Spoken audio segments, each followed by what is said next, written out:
Life is really hard if you were born poor. But my life story might inspire you to think that wherever you are right now, if you're in a bad place, it'll never last. You can always change your fate if you do something about it. I was born in a very poor family. We don't even have electricity running and water at home. You imagine that. We don't have indoor plumbing and a bathroom in the house too, so we have to make an outhouse in the backyard. Life is hard for me. I'm a girl who wears a potato sack because we don't have money to buy clothes. And for that, I was called a sack girl. I don't have toys to play with, so that's why I had pet cockroaches and a doll made from dried corn cob. I don't own a pair of shoes either, until I was 6. There are a lot of things that I don't have. My mother was just a teenager when she got pregnant with me. She's a housemaid, and my father was a soldier. They are not married. I was raised by my grandmother. She's very strict and whipped me to discipline me. Then I'd bleed, and if I got myself dirty again with my blood, I'd get another whip. Can you imagine how strict she was? She taught me how to read when I was 3. She taught me a lot of things. During my first day in school, in kindergarten, I wrote a letter to the teacher saying I don't belong in her class because I already know too many big words. That same day, I was moved to 1st grade and also skipped 2nd grade. When I was 6, my grandmother got sick, so I was sent to live with my mother. I didn't know that things will get worse, and one of the darkest days of my life will come. At the age of 9, I was raped by my cousin, and also other family members, and family friends abused me. I got pregnant at the age of 14 and hid it for 7 months. That's really the worst you can hear from the life of a teenage girl, and no one should experience that. My father told me that he would rather have a dead daughter than a daughter that would bring shame to his family. It played over and over again in my head. I thought of killing myself at that time. If only the internet existed that time, maybe I would not be here now, telling my story, because the only thing that kept me from committing suicide is I'm not sure how to do it.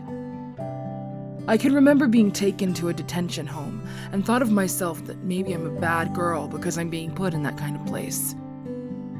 While my papers were being processed, they told us to come back tomorrow. I made myself believe that I'm not a bad girl. I will be in a better place someday, and I will have that strong drive and powerful vision to move forward. I had premature labor, and my son died shortly after birth.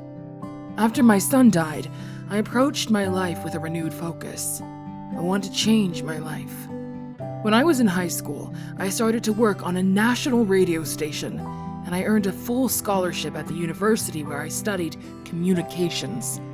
I was offered a job as a news anchor in a national station, and I became the youngest news anchor in the US at the age of 19.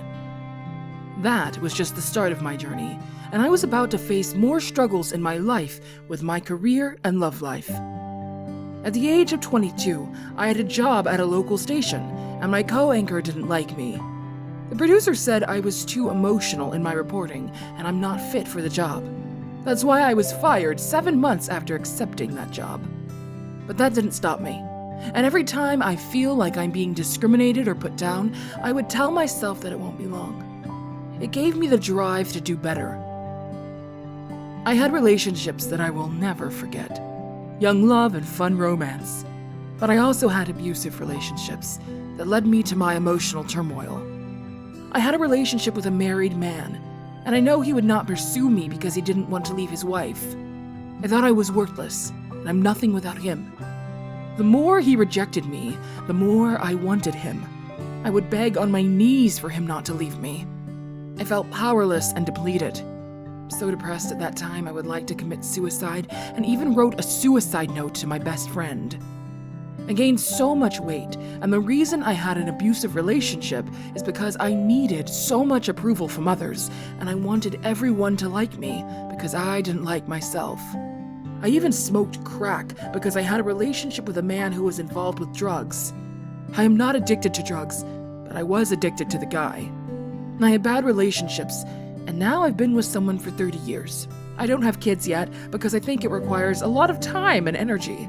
That's a serious job, and I have the highest regard for women who choose to be at home with their kids, because I don't know how to do that all day long. I worked on a morning show with a very poor rating. It was a great opportunity for me, even if that show was not popular, because I was offered a big amount of money for that job.